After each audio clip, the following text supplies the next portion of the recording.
Le sport est un moyen, pas une finalité en soi.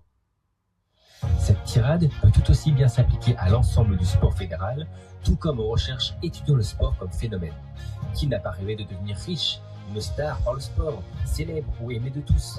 Mais est-ce le sport lui-même qui vous motive ou l'envie de gloire qui vous motive? Aucun film ne cristallise plus ce constat que Coach Carter de Thomas Carter.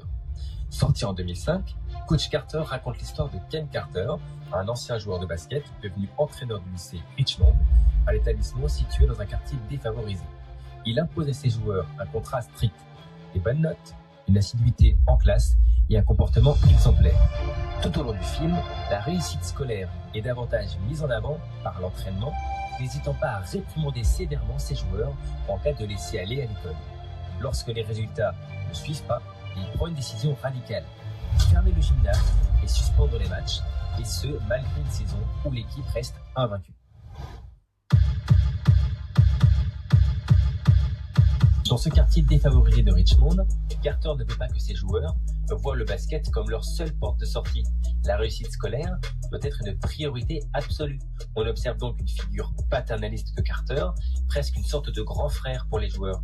En faisant comprendre à ces jeunes sportifs que leur avenir après le basket est incertain, il forge une éducation à long terme. Le fait que certains de ces basketteurs soient privés de leur père forge un lien particulièrement fort entre eux et leur coach, une sorte de paire de substitution. De plus, la situation précaire du quartier de Richmond tend à montrer que les seules façons de s'en sortir sont la délinquance et la violence. En travaillant sur leur avenir, Carter cherche à les faire sortir du déterminisme social de ces quartiers et montrer qu'ils peuvent obtenir une réussite professionnelle après leur réussite sportive. Le fait de gagner ici est la clé pour gagner dehors. Les sujets qu'aborde ce film, rappelons-le sorti au début des années 2000, sont encore tristement d'actualité. Dans ces quartiers comme celui de Richmond ou Harlem aux États-Unis, l'environnement social ne permet que trop rarement une réelle insertion sociale pour les jeunes issus de ces milieux. Les spécialistes du sujet, comme Julien Faro, tendent à montrer que le sport populaire américain est surtout un espace social et culturel permettant une ascension sociale. Historiquement, le basket, bien qu'il se soit associé au NBA ou au sport institutionnel, c'est surtout techniquement construit dans la rue et les espaces sportifs ouverts comme les playgrounds. Ces espaces favorisent un jeu libre, spectaculaire et créatif, transmis davantage par la pratique et la tradition orale que par les institutions sportives. Le basket est donc le seul marqueur identitaire pour les jeunes de ces quartiers pour se faire une place dans la société. Le problème étant que cette identité ne dure qu'un temps, à savoir entre 20 et 25 ans en moyenne selon Yann Descamps, maître de conférence à l'Université de Franche-Comté et spécialiste du sport américain du XXe et du XXe siècle que nous avons pu interroger.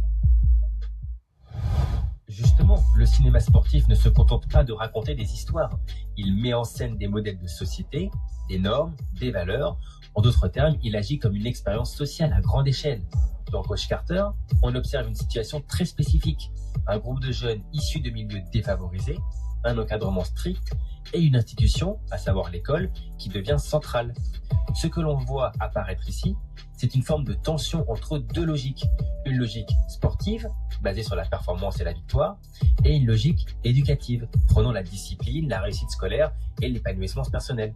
Dans le film, le personnage de Samuel L. Jackson n'est pas seulement un entraîneur, il joue le rôle d'un agent de socialisation, c'est-à-dire quelqu'un qui transmet des normes, des valeurs et des règles. Il est donc plus proche d'un grand frère pour ses joueurs qu'un dirigeant, parfois sévère, mais juste et attentionné. Cela se voit surtout quand il passe un contrat avec ses jeunes. Il attend d'eux des notes satisfaisantes et un comportement exemplaire. Il leur inculque une discipline stricte, être ponctuel, respecter les autres, etc. et leur ouvre une vision plus large, pouvoir réussir leur vie après les matchs. On appelle cela une autorité éducative. Deuxièmement, si la séance d'entraînement commence à 3h, vous êtes en retard dès 3h moins 5. Pour Yann Descamps, qui nous a honoré de sa participation, le basket apparaît comme une réussite rapide, mais trop incertaine. Le sport seul ne suffit pas et doit forcément s'articuler avec une éducation, quelle qu'elle soit. Les études montrent que très peu de jeunes accèdent au haut niveau professionnel, donc miser uniquement sur le sport est un pari très risqué. Le film devient alors une critique implicite de cette illusion collective. Est-ce que tu veux jouer en NBA? Oui! Il y a 1000 autres mecs qui attendent en coulisses et qui sont obsédés par ce sport. Un autre aspect très intéressant du long métrage est la méthode même du coach. Il impose des règles très strictes, parfois perçues comme excessives. Cela pose une question centrale en sciences sociales. Faut-il contraindre pour émanciper ? En effet, le paradoxe que met en scène le film est qu'il n'y a que la contrainte, autant sportive que scolaire, qui permet d'accéder à une forme de réussite ou de liberté. C'est une idée qu'on retrouve dans de nombreuses théories éducatives. La discipline comme condition de l'émancipation. Je tenais à vous remercier, coach. Merci de m'avoir sauvé.